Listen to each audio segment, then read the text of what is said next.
Police ने वहां पहले वाटर कैनन का प्रयोग किया और फिर छात्रों पर बर्बरतापूर्ण लाठी चार्ज किया गया है। मैं आपको क्लियर करना चाहता हूं कि प्रशांत किशोर वहां से नहीं हटे हैं। प्रशांत किशोर के हटने के बाद पुलिस ने लाठी चार्ज किया है और ये गलत है, सरासर गलत है। और किसी भी हालत में जिन लोगों ने भी ये गलती करी है उनको छोड़ा नहीं जाएगा। पूरी ताकत से जिन लोगों ने भी छात्रों पर लाठी चलाई है उनको छोड़ा नहीं जाएगा। आंदोलन नीचे अब होने वाला नहीं है।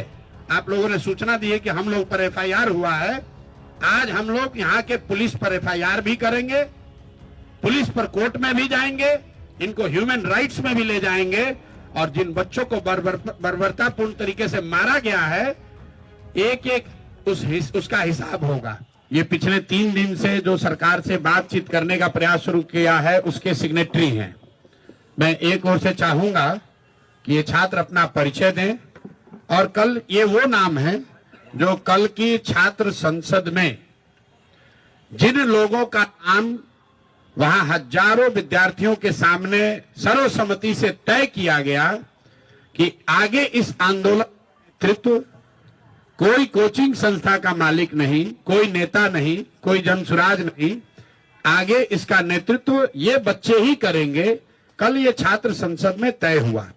तो सबसे पहले मैं अपने साथियों का जो छात्र संसद से चुनकर आए हैं और इस नेतृत्व को, इस आंदोलन को आगे नेतृत्व देंगे, मैं इनका धन्यवाद करता हूं और मैं इनका परिचय कराऊं उससे पहले 2 मिनट में मैं कल की घटना के बारे में हुआ और जितने तरह की उसमें बातें चल रही हैं, लोग बयानबाजी कर रहे हैं, उस पर मैं एक बार आपको स्पष्ट बताऊं।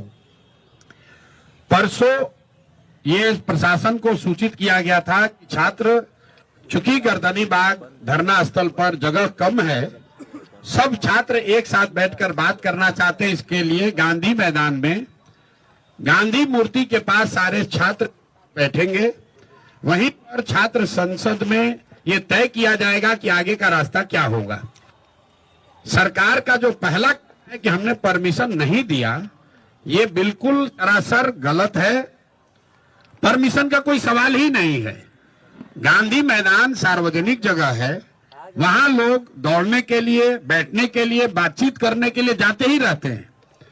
अगर सरकार, इतने बड़े बड़े सरकार के मंत्री पदाधिकारी रह रहे हैं, ये बच्चे कहां जाएंगे बात करने? ये वहां कोई धरना प्रदर्शन नहीं कर रहे थे, आपस में बैठकर बातचीत कर। चूंकि संख्या बड़ी थी तो ये तय किया गया कि गांधी मैदान में गांधी मूर्ति के नीचे बैठकर सब लोग बात करेंगे। आप खुद देखा, सारे छात्र जमा हुए, कोई गलती किसी ने नहीं की, कोई हल्ला हंगामा नहीं हुआ, छात्रों ने आपस में बातचीत करी, कोई तोड़फोड़ नहीं हुई। छात्रों ने अपने आगे का नेतृत्व का चयन किया। फिर से हम लोगों ने तय किया कि सरकार को अपनी मांगों को देने के लिए हम लोग जाकर उनको ये ज्ञापन देंगे। चलने से पहले 2 निर्णय हुए सर्वसम्मति से। पहला निर्णय कि हम लोग कोई भी ऐसी गतिविधि नहीं करेंगे जिसको सरकार इल्लीगल कह सके। हम लोग पैदल चलेंगे, कोई तोड़फोड़, कोई हल्ला हंगामा नहीं होगा। सरकार जहां भी हम लोग को रोकेगी हम लोग वहीं पर बैठ जाएंगे। हम लोग गांधी मैदान से निकले हैं, 10,000 से ज्यादा छात्र वहां से मेरे साथ और बाकी अन्य साथियों के साथ निकले। जब हम लोग जेपी गोलंबर के आसपास पहुंचे हैं, जो मौर्या और बिस्कोमान के पास, वहां पर पुलिस प्रशासन ने हम लोग, सारे छात्र वहां शांति से बैठे हुए थे। ये मीडिया ने भी दिखाया, आप सब लोग वहां थे। उस दौरान हम लोगों ने वहां के प्रशासन से बातचीत शुरू की इस स्थिति को डिफ्यूज करने के लिए। पहला प्रस्ताव प्रशासन की ओर से ये आया कि आप छात्रों के डेलीगेशन से सरकार की ओर से बीपीएससी के सेक्रेटरी मिलने को तैयार हैं, जिसको वहां पर बैठे छात्रों ने सबने खारिज कर दिया। फिर आधे घंटे, करीब 15-20 मिनट के बाद यहाँ के मुख्य सचिव अमृतलाल मीना जी ने से बात होने के बाद उन्होंने कहा कि वो छात्रों के डेलीगेशन से मिलने के लिए तैयार हैं। इस बात की हम लोगों ने वहां घोषणा की। वहां से दो बातें हुई। एक तो पब्लिक एड्रेस सिस्टम बड़ा नहीं होने की वजह से, क्योंकि वहां बहुत बड़ा कोई माइक तो था नहीं, वहां पर यह घोषित किया हमने, भाई 5 साथी आपके बीच से जो हमारे अगल बगल बैठे हैं, ये लोग मुख्य सचिव के यहां जाएंगे, बात करेंगे, और जो नतीजा निकलेगा अगर छात्रों के मनोनुकूल हो तो उसको स्वीकार किया जाएगा, अगर छात्रों के मनोनुकूल न हो तो फिर आगे का आंदोलन चलता रहेगा। वहां से मैंने छात्रों से अपील की कि सारे लोग, आप लोग चलिए, जिसको घर जाना है घर जाइए, जिसको वापस गांधी मैदान चलना है गांधी मैदान चलिए। वहां से मैं निकला हूं और बिस्कोमान पर मैंने फिर मीडिया के कई साथियों को वहां पर ये सारी बातें मैंने बताई है।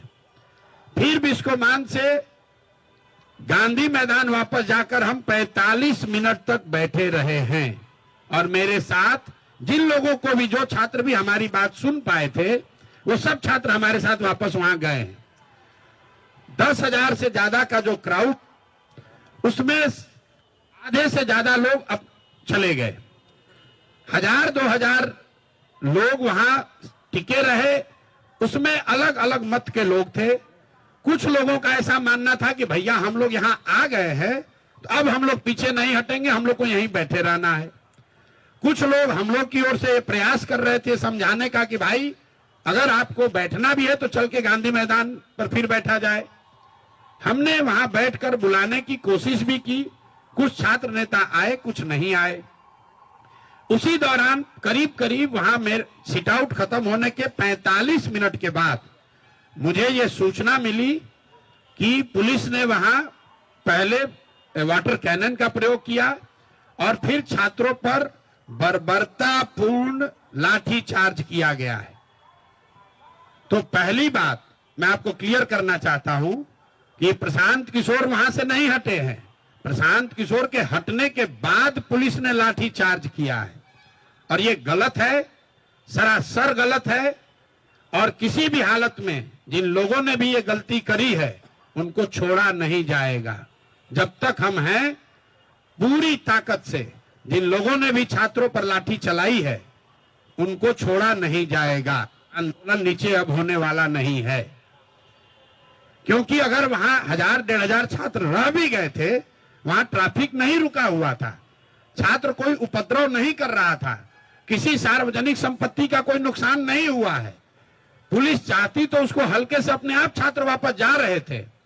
पुलिस ने जिस बर्बरता से लाठीचार्ज किया है, मुझे ऐसा लग रहा है ये पटना में 2-4 पुलिस अफसर, इनको नया हीरोइज्म करने का आदत हो गया है।